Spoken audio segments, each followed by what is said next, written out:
like to share with you some of what has been discovered regarding the Gospels so that we can understand how to approach the Gospels and how to understand why the Gospels retain both sayings of Jesus which would indicate his limitations and also sayings which would indicate that he is somehow divine. Let me then go to my slides.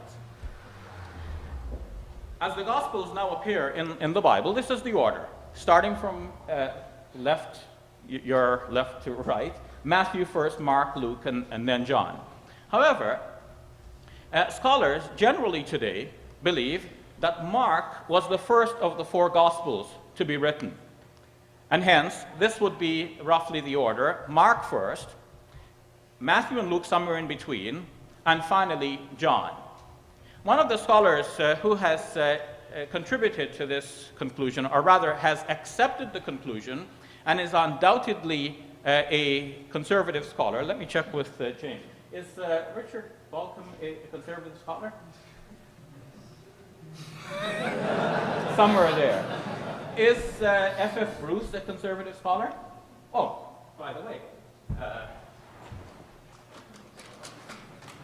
since he is a conservative scholar, I'd like to present to you New Testament history by F.F. Bruce. Thank you very much. You're welcome. One of my textbooks. Now, both Richard Balcom and F.F. Bruce hold to the idea that Mark was first and John last. Now, this is a very important conclusion, and we'll see where it heads. The dating I've given here for Mark's Gospel is 65 to 75, and that corresponds to the specific dating that has been given by Richard Balcom. Well, I said specific, but obviously it is a range because there is a certain amount of subjectivity involved in trying to determine the precise dates. According to F.F. Bruce, a few years earlier than this, because he said the middle of the middle 60s, and so it could be somewhere in close to that, but not to the 75 number.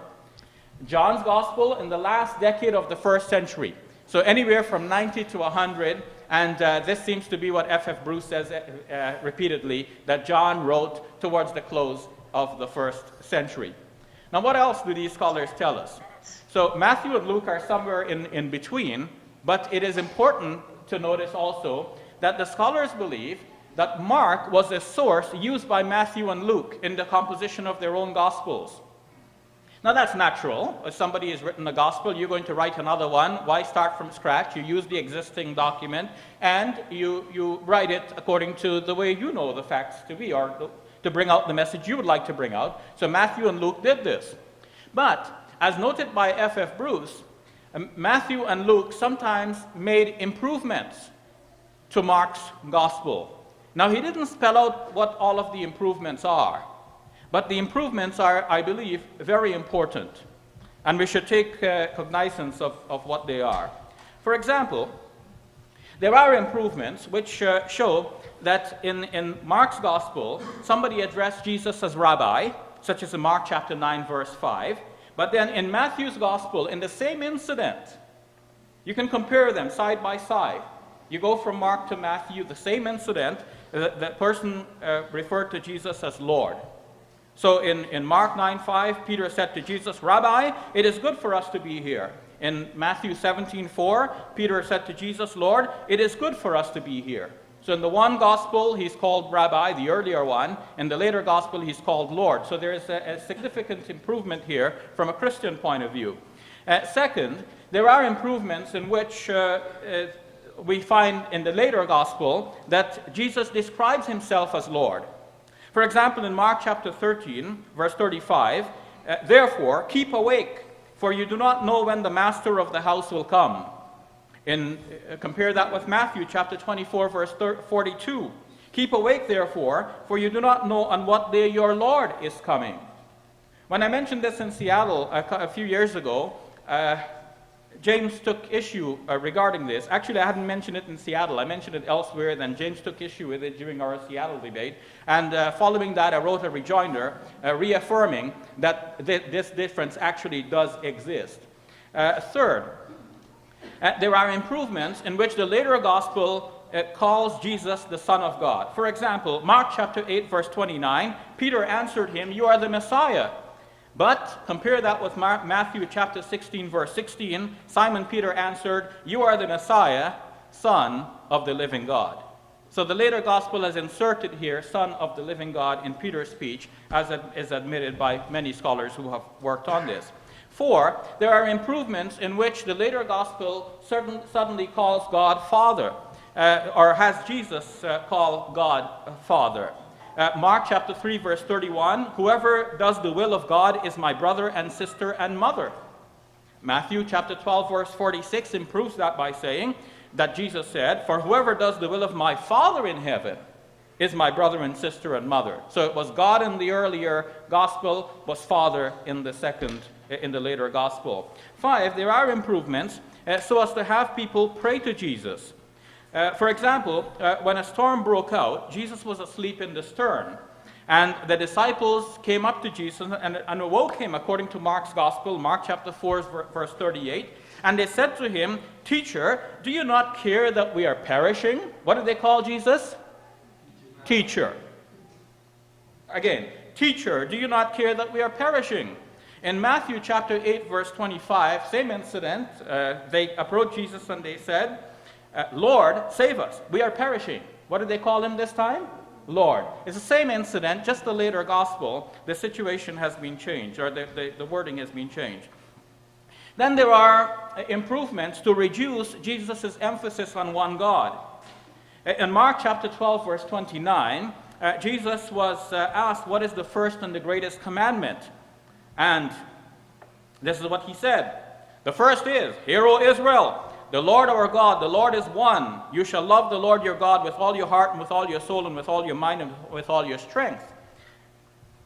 So he repeated basically what is known as the Shema Israel, which pious Jews will repeat twice a day, reminding themselves that there is only one God, Yahweh, as to use the name that James already used here tonight, or Jehovah, to use another spelling of the same name. Whether that is right or not, that's a different question, but it's popular. Some say Jehovah, some say Yahweh. According to Deuteronomy chapter 6, verse 4, "Hear, O Israel, the Lord your God, the Lord is one." The name there that is translated as the Lord is Yahweh or Jehovah. So it really sounds in the New Jerusalem Bible, "Hear, O Israel, Yahweh, your Lord, is one Yahweh. Jehovah, your Lord, is one Jehovah." In fact, in Deuteronomy, it also says, "Besides him, there is no other." Jesus is repeating the same as the first commandment in Mark's gospel. But then the same story is told in Matthew's gospel. What has happened to the first commandment is just not mentioned. In Matthew chapter 22, verse 37 and 38, Jesus just simply said the part about loving your Lord with all your heart and all your soul and with all your mind. And he said, "This is the greatest and the first commandment." But that's not true. That is not the first commandment. The first commandment is, as it was mentioned in Mark, the earlier of these two gospels. Finally, or last but one, there are improvements to reduce the distinction which Jesus made between himself and God. For example, in Mark 10:18, a man had come up to Jesus and called him "Good Teacher." And Jesus then replied, "Why do you call me good? No one is good but God alone." But in Matthew 19:17, the same incident is there, and the man approached Jesus and asked him, what good deed must I do? I have to start over. See, in Mark's gospel, the man comes up to Jesus and says, "Good teacher." But in Matthew's gospel, the man comes up to Jesus and says, "Teacher, what good 3 deed?" minutes. So, whereas in Mark's gospel, he calls Jesus good, so then Jesus replies, "Why do you call me good?" In Matthew's gospel, he only asks about what is good, and so Jesus says, "Why do you ask me about what is good?" So Jesus does not repudiate the title in Matthew's gospel. According to James Dunn, Matthew here has modified not only the response, but in order to get the modified response, he also modified the man's question. Finally, there are improvements to cover the human limitations of Jesus. For example, in Mark's Gospel, chapter 11, verses 12 to 14, Jesus approached a fig tree thinking that he would find fruit on it, but when he did not find any fruit on it, he cursed the fig tree. Why didn't he find any fruit on it? Mark is very clear. Because it was not the season for figs. But then in Matthew's Gospel, chapter 21, verse 18, the situation is changed. Jesus is hungry. He sees the fig tree. He went to it. He found nothing to it but leaves. And he said to it, "May no fruit ever come from you again." The difference is that Matthew here has removed the mention that it was not the season for figs. This allows Christians to meditate on Matthew's statement and make that into a parable about good and bad and what happens to those who do not fulfill their functions. They get destroyed, just like this fig tree, because they do not do what they're supposed to do. But as Mark's gospel makes it plain, the reason there were no figs is because it was not the season for figs, and therefore it appears that Jesus here has made a mistake, and which is natural for a human being. Muslims would not have any difficulty accepting that such an error could occur. Finally, in the minute that I have remaining, when we go to John's Gospel, we see that in John's Gospel, the situation has improved even further. Now, we go apart from these three Gospels to John's Gospel, and we notice that now Jesus, suddenly, the whole thing is rewritten. So whereas, in fact, in Mark's Gospel, you will find, for example, that Jesus is praying in the Garden of Gethsemane, indicating that he has a will different from that of the Father, but nevertheless he submits his will. In John's Gospel, we're told that Jesus wouldn't pray like that. In John 13, when Jesus enters Jerusalem, or when he approaches Jerusalem, he says, "Now my soul is troubled, and what shall I say? Father, save me from this hour? No, it is for this very reason that I came to this hour." So this is a very different presentation in John's Gospel. John doesn't have the Garden of Gethsemane prayer in which Jesus says, "Save me from this hour." In John, Jesus wouldn't pray like that.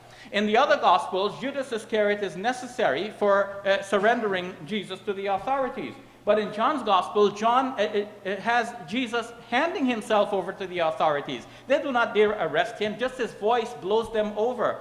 Right from the very beginning in the Gospel according to John, John the Baptist declares that Jesus is the Lamb of God who takes away the sin of the world. So we have here a developing Christology over time. Why did the early Christians think that Jesus is God? It's because largely John's Gospel and this development over time. Thank you very much.